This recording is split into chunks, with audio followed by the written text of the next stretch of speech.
ಮಂಡ್ಯ ಅಖಾಡದಲ್ಲಿ ಮಾಜಿ ಮುಖ್ಯಮಂತ್ರಿ ಎಚ್.ಡಿ. ಕುಮಾರಸ್ವಾಮಿ ಅವರನ್ನ ಕಟ್ಟಿ ಹಾಕೋದಕ್ಕೆ ಕೈ ಪಡೆ ರಣತಂತ್ರವನ್ನು ರೂಪಿಸಿದೆ. ಅಲ್ಲಿ ಸಿಕ್ಕಾಪಟ್ಟೆ ಆಕ್ಟಿವ್ ಆಗಿದ್ದಾರೆ ಕಾಂಗ್ರೆಸ್ ನಾಯಕರು. ಏನು ಮಾಡ್ತಾ ಇದ್ದಾರೆ ಅಂತಂದ್ರೆ, ಜೆಡಿಎಸ್ ಅಸಮಾಧಾನಿತ ನಾಯಕರುಗಳಿಗೆ ಕಾಂಗ್ರೆಸ್ ಗಾಳ ಹಾಕ್ತಾ ಇದೆ. ಸಾಕಷ್ಟು ಜನ ಅಲ್ಲಿ ತಳಮಟ್ಟದ ನಾಯಕರುಗಳು ಕಾಂಗ್ರೆಸ್ ಸೇರ್ತಾ ಇದ್ದಾರೆ. ಇದು ಲೋಕಸಭಾ ಚುನಾವಣೆಯ ಮುನ್ನೆಲೆಯಲ್ಲಿ ಖಂಡಿತವಾಗ್ಲೂ ಎಚ್.ಡಿ. ಕುಮಾರಸ್ವಾಮಿ ಅವರಿಗೆ ಸ್ವಲ್ಪ ಶಾಕಿಂಗ್ ವಿಚಾರ. ಇನ್ನು ಕೆಲವರು ಜೆಡಿಎಸ್ ಬಿಜೆಪಿ ಇನ್ನೂ ಒಂದಷ್ಟು ಜನ ನಾಯಕರುಗಳಿಗೆ ಕಾಂಗ್ರೆಸ್ ಗಾಳ ಹಾಕ್ತಾ ಇದೆ.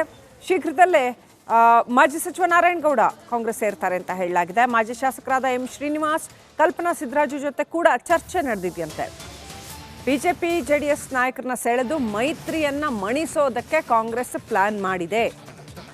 ನಿನ್ನೆ ನೋಡಿದ್ರೆ 4 ಜನ ಈ ಕೈಪಾಳ್ಯಕ್ಕೆ ಬಂದಿದ್ದಾರೆ. ಜೆಡಿಎಸ್ನ 4 ನಾಯಕರು, ಮಾಜಿ MLC ಮರಿತಿಬ್ಬೇಗೌಡ, ಅಪ್ಪಾಜಿಗೌಡ, ಜಿಲ್ಲಾ ಪಂಚಾಯತ್ ಮಾಜಿ ಸದಸ್ಯ ಯೋಗೇಶ್ ಹಾಗೂ ವೆಂಕಟೇಶ್ ಕಾಂಗ್ರೆಸ್ ಸೇರ್ಪಡೆ ಆಗಿದ್ದಾರೆ.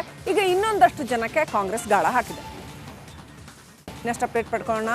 ಆನಂದ್ ನೇರ ಸಂಪರ್ಕದಲ್ಲಿದ್ದಾರೆ. ಆನಂದ್, ಮಂಡ್ಯದಲ್ಲಿ ಏನಾಗ್ತಾ ಇದೆ? ಎಚ್.ಡಿ. ಕುಮಾರಸ್ವಾಮಿ ಅವರ ನಾಗಾಲೋಟವನ್ನು ಕಟ್ಟು ಹಾಕಕ್ಕೆ ಕಾಂಗ್ರೆಸ್ ಇದನ್ನ ಮಾಡ್ತಾ ಇದೆಯಾ, ಅಥವಾ ಅಲ್ಲಿ ಮೈತ್ರಿಯನ್ನ ಒಪ್ಪಿಕೊಳ್ಳಲಾಗದೆ ಕೆಲವು ಕಾಂಗ್ರೆಸ್ ನಾಯಕರು ಅವರಾಗೆ ಈಚೆ ಬರ್ತಾ ಇದ್ದಾರೆ? ಆಕ್ಚುಲಿ ಏನ್ ನಡೆದಿದೆ?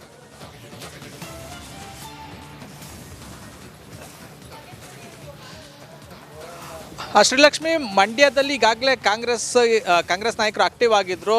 ಎಲ್ಲರಿಗಿಂತ ಮೊದಲೇ ಕಾಂಗ್ರೆಸ್ ಅಭ್ಯರ್ಥಿ ಸ್ಟಾರ್ ಚಂದ್ರು ಅಂತ ಘೋಷಣೆ ಮಾಡಿದ್ರು. ಅದಾದ ಬಳಿಕ ಏನೋ ಈ ಬಾರಿ JDSನ ಸೋಲಿಸಲೇಬೇಕು ಅನ್ನೋ ಒಂದು ತಂತ್ರಗಾರಿಕೆನ ಆರಂಭಿಸಿದ್ರು. ಆದರೆ ಪ್ರತಿತಂತ್ರವಾಗಿ ಎಚ್.ಡಿ. ಕುಮಾರಸ್ವಾಮಿ ಅವರು ಖುದ್ದು ಅವರೇ ಅಖಾಡಕ್ಕೆ ಇಳಿಯೋದು ಖಚಿತ ಆಗ್ತಿದ್ದಂತೆ ಕಾಂಗ್ರೆಸ್ ನಾಯಕರು ಮತ್ತಷ್ಟು ಆಕ್ಟಿವ್ ಆಗಿದ್ದಾರೆ. ಹಾಗಾಗಿ ಒಂದು ಬಿಗ್ ಆಪರೇಷನ್ಗೆ ಕೈ ಹಾಕಿರುವಂಥದ್ದು. JDSನಲ್ಲಿ ಯಾರೆಲ್ಲ ಅಸಮಾಧಾನಿತರಿದ್ದಾರೆ, ಜೊತೆಗೆ ಯಾರನ್ನೆಲ್ಲ ಮೂಲೆ ಗುಂಪು ಮಾಡೋಕ್ಕೆ ಹೊರಟಿದ್ದಾರೆ ಅಂಥ ನಾಯಕರುಗಳನ್ನು ಅಂಥ ನಾಯಕರುಗಳಿಗೆ ಗಾಳ ಹಾಕಿ ಪಕ್ಷಕ್ಕೆ ಸೇರಿಸ್ಕೊಳ್ಳುವಂಥ ಕಾರ್ಯಕ್ಕೆ ಮುಂದಾಗಿದ್ದಾರೆ.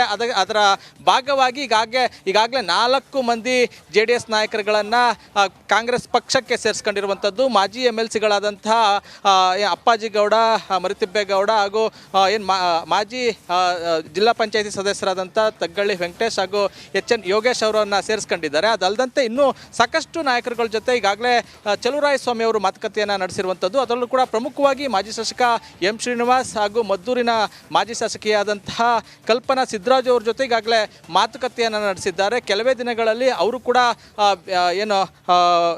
ಅಂದರೆ ಕಾಂಗ್ರೆಸ್ ಸೇರಿಕೊಳ್ಳುವಂಥ ಸಾಧ್ಯತೆ ಇದೆ. ಇಷ್ಟೆಲ್ಲ ನಾಯಕರುಗಳು JDS ವಿರುದ್ಧವಾಗಿ, ಅಂದರೆ JDSನಿಂದ ಅಸಮಾಧಾನಿತ ಆದರೆ, ಇನ್ನೊಂದು ಕಡೆ ಮೈತ್ರಿಯನ್ನು ವಿರೋಧಿಸ್ತಾ ಇರುವಂಥ ಮತ್ತೊಬ್ಬ ನಾಯಕ ಮಾಜಿ ಸಚಿವ ನಾರಾಯಣಗೌಡರು ಕೂಡ ಈಗಾಗಲೇ ಕಾಂಗ್ರೆಸ್ ಸೇರ್ಕೊಳ್ಳೋಕ್ಕೆ ರೆಡಿ ಆಗಿರುವಂಥದ್ದು. ಒಂದು ಕಡೆ ಕಾಂಗ್ರೆಸ್ ನಾಯಕರು ನಾರಾಯಣಗೌಡರನ್ನ ಸೇರಿಸ್ಕೊಳ್ಳೋಕೆ ರೆಡಿ ಆಗಿದ್ದಾರೆ, ಮತ್ತೊಂದು ಕಡೆ ಮೈತ್ರಿಯನ್ನು ವಿರೋಧಿಸುತ್ತಿರುವಂಥ ನಾರಾಯಣಗೌಡರು ನಾನು ಪಕ್ಷವನ್ನು ಬಿಟ್ಟು ಹೋಗ್ತೀನಿ ಅಂತ ಹೇಳಿದ್ರು.